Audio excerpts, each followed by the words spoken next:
Oh, no, yeah, I went back to this way. It's much faster, and I'm not really sure, but he said everything's cool anyway. So I'm not really sure what went down, but we're gonna let it go. It's one of those things where just do what he says. Just do what he says. That's all we got to do is just do what he says. Vern? Yeah, it's.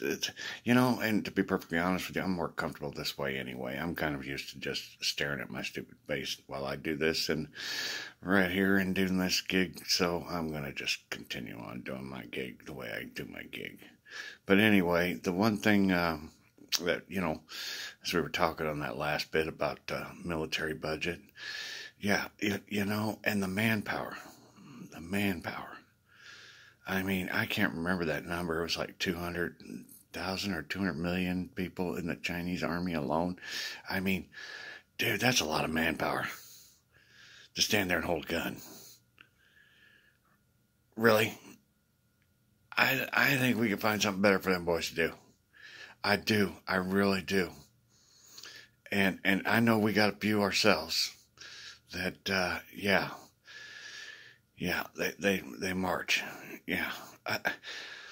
Yeah, there's a lot of shit to be done. There's a lot of shit to be done. And like I said, I mean, wow. If you put off just the American budget of military, okay? The stuff we buy to blow shit up. I mean, wow. We could build a lot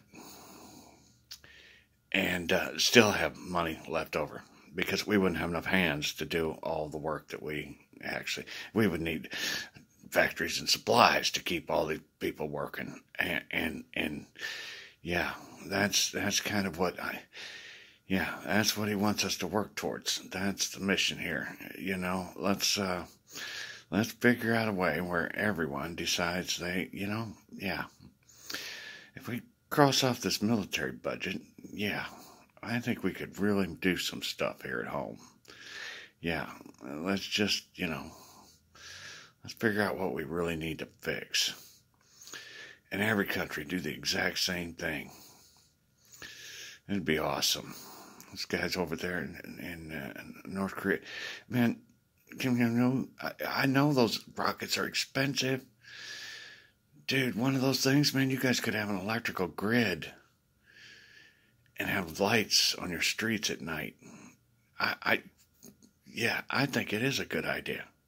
I think everyone should really think about joining this union and deciding, yeah, there is no fiscal budget for military next year. We're diverting those funds to real uses. Now that doesn't mean that these factories that make this stuff and no, we can retool them. We got to get Starfleet going.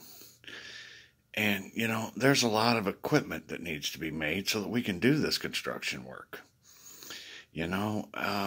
We just have to look at what we're really doing. And as far as that skilled labor making that high tech cool shit, dude, you can still do that. We need high tech up in the sky, in space, on other planets. That's kind of the vision of Starfleet. And we could definitely use some cool stuff out here in the real world. And then we could use some just real plain old practical bridges, roads, water systems, things that really needed to be done. But now the military budget comes first and everybody else second. Yeah, that would really be an awesome thing for the world. And Russia, I know you guys. See, here's the thing, and this is my take on this whole Russia Ukraine thing. See, we were talking about that because he's talking about forgiving him for the war and all that, because in reality it was the second coming stage, and it was one of those things where we really needed to get a taste of what war was all about. And the whole taking Ukraine, there's resources there. And those people that live there, they get a lot more money in the free world for it. Yeah, they get a lot of money for it in the free world. Whereas if they give it to the Russian government, yeah, not so great for them. And so, they had a motivation to say, no, we don't want to be part of Russia. Russia, on the other hand, had a motivation saying, yeah, we kind of need you. You know, it would be really nice if you were a part of us again because we kind of need that stuff. And, you know, but the difference of it all is that with this new Avatar nation, Ukraine will get a fair price for its products in the world. Russia will get taken care of too. Everyone gets taken care of in this program. That's how we're designing it. That's how it's supposed to be. And it's supposed to be fair across the board. And the only difference is it won't be Russia owning it. It'll be God owning it. And everyone will be happy. And technically own nothing. Rent everything. Because technically we're all just temporary passengers here. We don't stay here. Nobody lives in the nursery forever. That's the way it is. We are all temporary passengers. All we are soldiers in boot camp. Every human being on this planet is a soldier in boot camp. And the sooner you get that in your head, the sooner you'll be better off. Because that is the real fact of life, that where you're at and what you're doing. Because your real life, the real pleasures, the real treasures, they don't start until you die. If you've earned a good boot camp. Kind of what it's all about. Like I said, perfect God set up a perfect systems. All we got to do is behave. It's simple. Behave. You know, this working together. It's kind of a key thing about behaving. Yeah.